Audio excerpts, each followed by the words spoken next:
Olá a todos, nesse vídeo vamos conversar sobre subordinação funcional. Ela é praticamente um reajuste na doutrina da Trindade, já que Pai e Filho e Espírito Santo são os três absolutamente iguais, mas o Pai continua sendo maior em função, também chamado de Trindade econômica.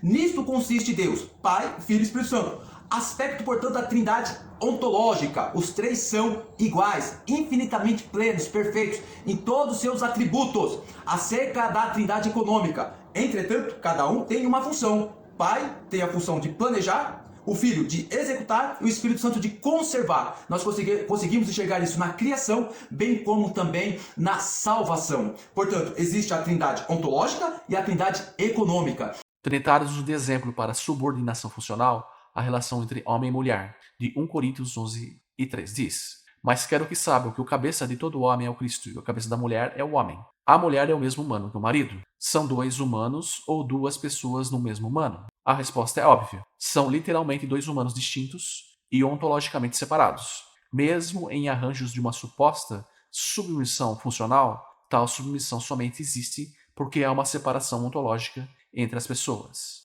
Mas por que a submissão funcional da esposa ao marido? Porque o homem não veio da mulher, mas a mulher veio do homem. 1 Coríntios 11:8. Note que, segundo diz a Bíblia, a assim chamada submissão funcional da mulher ao homem tem uma razão inegável por trás dela, a ordem de existência.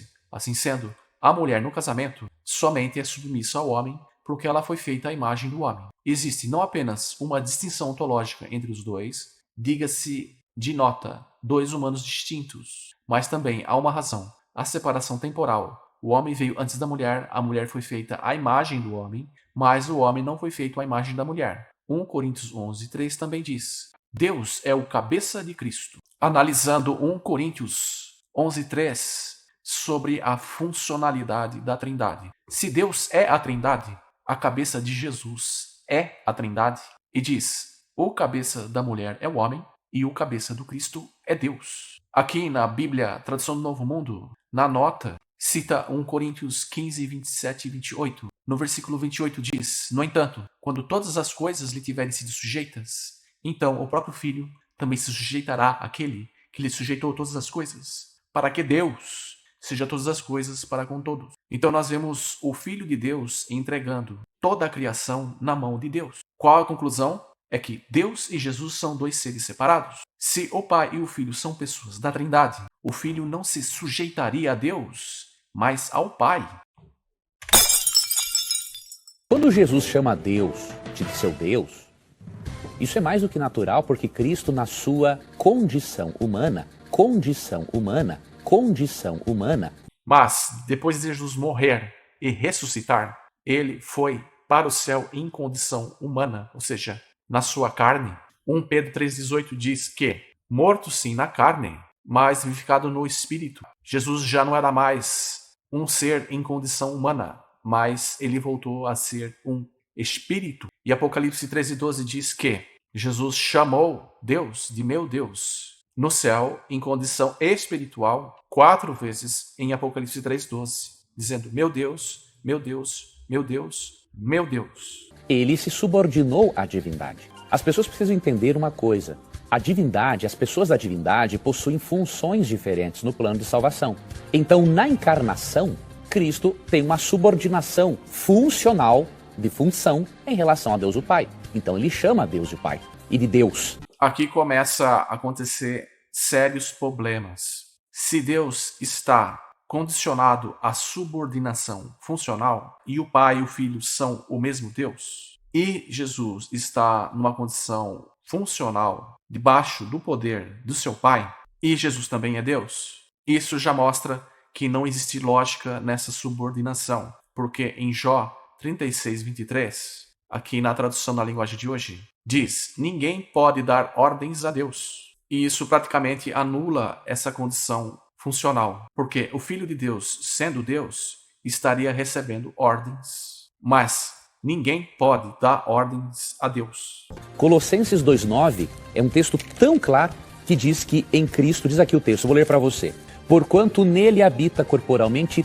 toda a plenitude da divindade. O que é toda? É toda mesmo. Ou seja, Cristo não é maior e nem menor que o Pai em relação à sua essência divina. Agora, na sua encarnação, ele assumiu uma função subordinada em relação ao Pai. Vocês já ouviram a expressão conversa mole? É exatamente isso que está dizendo o pastor adventista ao defender a Trindade com a subordinação funcional. Vejam que Colossenses 1,19 diz: porque foi do agrado do Pai que toda a plenitude nele habitasse. Então, foi o Pai que decidiu que a plenitude da glória de Deus, porque o Deus dos cristãos é o Pai, habitasse nele, isto é, o Filho de Deus. Mas a plenitude da glória estando no Filho faz dele ser igual ao seu Pai, igual a Deus. Vejam Efésios 3,19 que diz: e conhecer o amor de Cristo, que excede todo o entendimento, para que sejais cheios de toda a plenitude de Deus. Esta é a plenitude que está no Filho de Deus e também nos cristãos. É a mesma glória, ou seja, é o mesmo dom de Deus,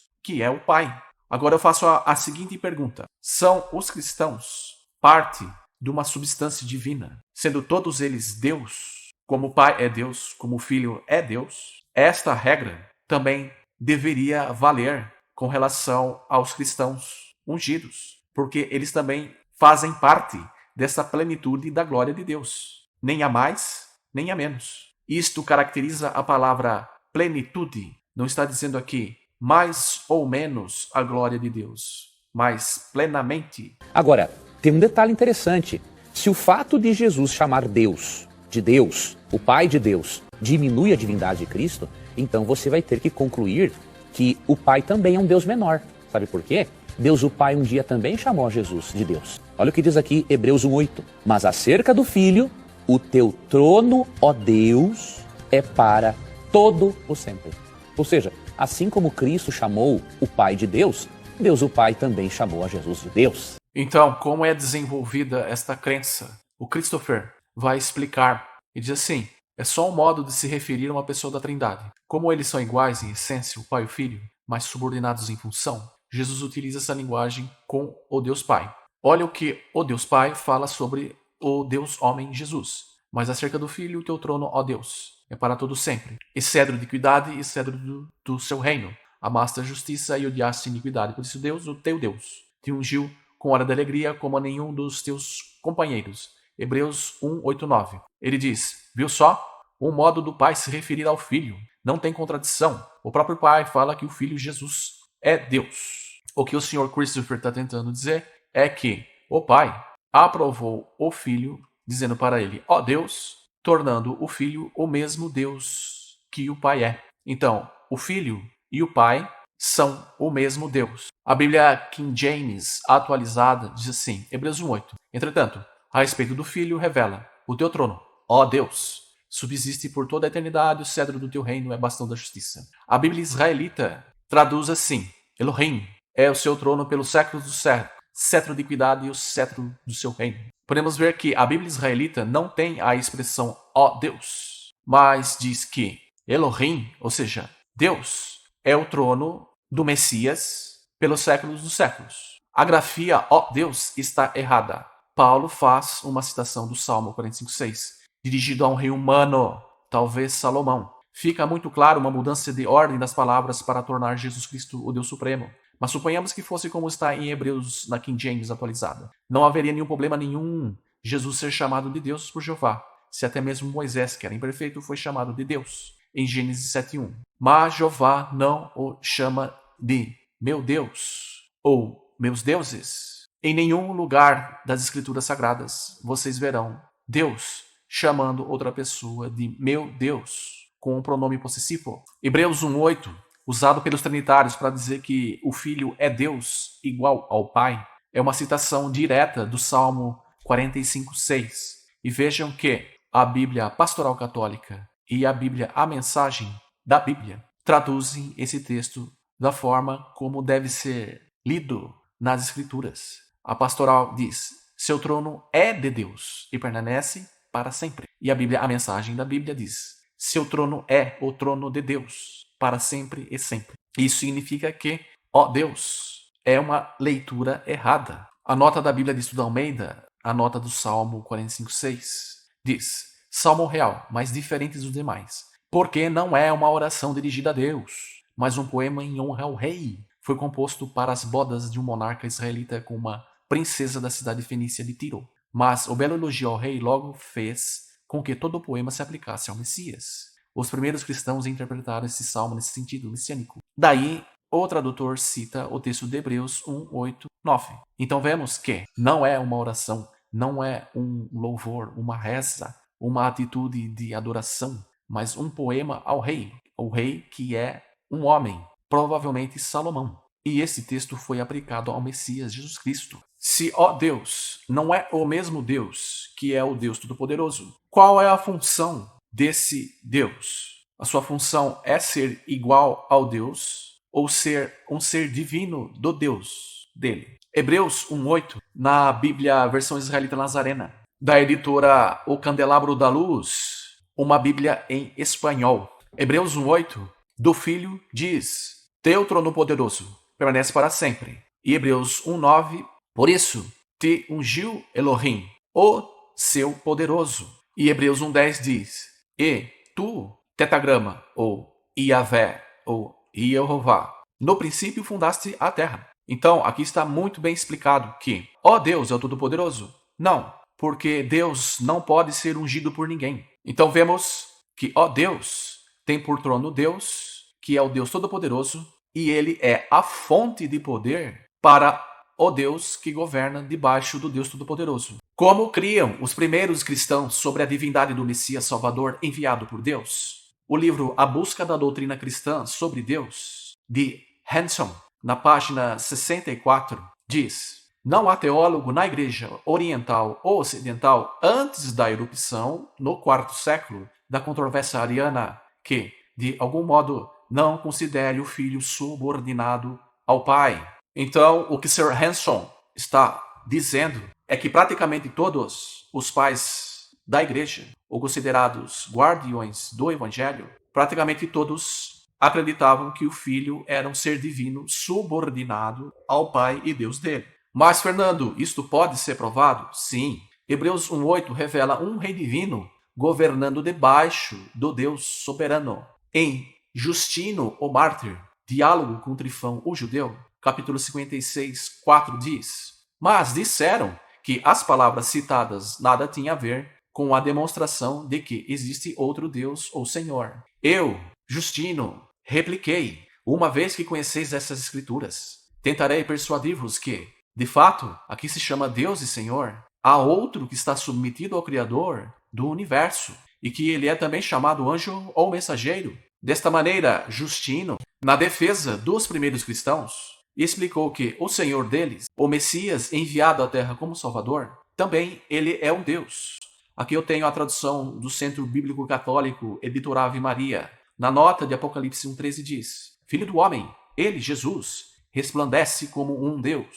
Os primeiros cristãos criam que Jesus era um Deus subordinado. Assim, deste modo, nenhum cristão acreditava que Deus era composto por 2 ou 3 pessoas. O Supremo Deus era somente o Pai de Jesus. Quando Deus Pai chama Jesus de Deus, e falando que o trono de Jesus é para todo sempre, sabe da onde, meu irmão, que saiu esse texto aqui de Hebreus 1:8? Do Salmo 45, versos 6 e 7. E sabe de quem os Salmos 45, 6 e 7 está falando?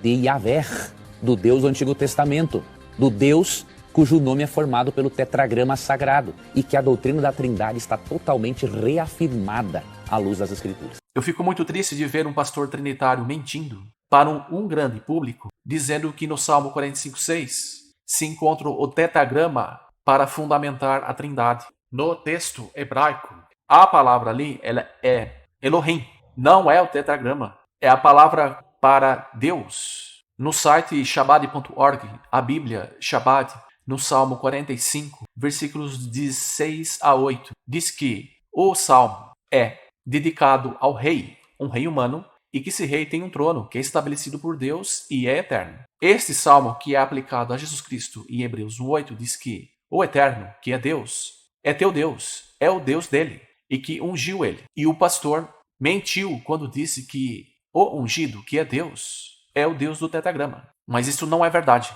Porque, como eu disse, Deus jamais chamou alguém na Bíblia de meu Deus, mas chama somente de Deus. Como mostra aqui no Salmo 82:6. Vós sois deuses, filhos do Altíssimo. Não diz meus deuses, mas deuses. Vamos ver agora as premissas. Deus para o Trinitário é somente a Trindade e as três pessoas não são deuses. As três pessoas são Deus, somente unidas na Trindade, e este é o mistério. Jesus chamou o Pai de meu Deus, Apocalipse 3:12, e Deus é somente a Trindade. O Filho é a segunda pessoa em função depois do Pai, que é a primeira pessoa. Jesus disse, meu Deus, e as pessoas não podem estar fora da Trindade. Trinitários dizem que é subordinação funcional e o Filho continua igual ao Pai. O Filho disse, meu Deus, mas deveria ter dito meu Pai, que tem a função maior entre as três pessoas dentro da Trindade. Jesus não disse meu Pai, mas meu Deus, que é o ser supremo acima dele. Conclusão, a subordinação funcional é falsa porque não tem funcionalidade no Deus Supremo. Agora eu vou mostrar um gráfico para vocês e vocês podem gravar esse gráfico para mostrar para qualquer opositor que questionar este ensino da Bíblia. Quando o cristão diz, em João 14:28, Jesus disse, o Pai é maior que eu, o opositor pode responder assim, Jesus falava de sua função, não de seu ser. Você pode responder assim, perguntando, existe função maior que a de Deus? Depois de você dizer, Jesus disse, o Pai é maior que eu, e o opositor responder assim, isso é porque Jesus se esvaziou e se tornou humano. Aí você pode perguntar assim, ele deixou de ser Deus ao se tornar humano? O opositor poderá responder assim, não, mas ainda assim ele perdeu alguns atributos. Você pode perguntar ao opositor, ele perdeu o atributo da onipotência? Se ele responder não, você pergunta para ele, então por que, sendo onipotente, o Pai é maior que ele? Mas, se você, ao perguntar,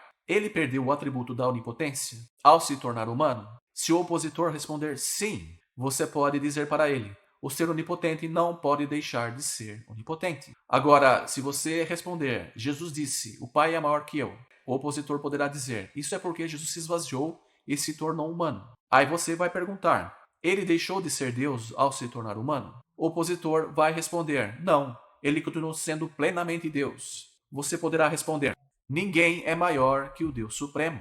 Então, não tem saída. A subordinação funcional, ela é uma furada, ela é falsa, porque não existe funcionalidade num Deus Supremo com a intenção de dividi-lo em duas ou três pessoas. Isto é um absurdo. O Deus Supremo é o Deus de todos os deuses. Agradeço a todos. Fiquem todos na paz de Jesus. Amém. Tchau.